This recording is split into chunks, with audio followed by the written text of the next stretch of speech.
आपल्या ठिकाणी जोपर्यंत ज्ञानाची आवड निर्माण होत नाही, जोपर्यंत आपल्या ठिकाणी भगवंताच्या चरणाविषयीचं प्रेम निर्माण होत नाही, तोपर्यंत आपण माणूस म्हणून जन्माला येण्यात तात्पर्य राहत नाही. आपण विचार करा, ज्ञानोबारायांची भूमिका म्हणून मी आपल्याला बोलतो. ज्ञानोबारायांनी 4थ्या अध्यायामध्ये आपल्याला हा स्पष्ट विचार बोलून दाखवला.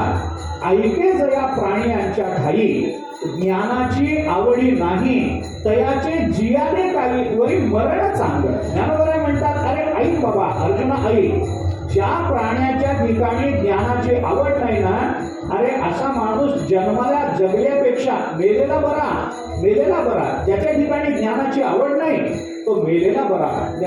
प्राण्यांच्या काही ज्ञानाची आवडी नाही, तयाचे जियाने म्हणून काही, अरे त्याचं जगणं काही जगणे काय, वरी मरण चांग. अशी माणसं मेलेली बरी. बरी नाही चांगली, बरी नाही चांगली अशी. वरी मरण चांग म्हणतात ज्ञानोबराय. वरी मरण बरं असं म्हणत नाही, चांग.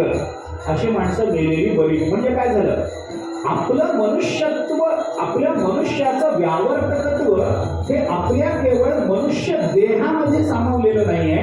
तर जोपर्यंत आपल्या अंतःकरणामध्ये ज्ञानाची आवड निर्माण होत नाही, तोपर्यंत आपण मनुष्यत्व या रूपानं प्रकट होत नाही, ते आपलं व्यावर्तक होत नाही.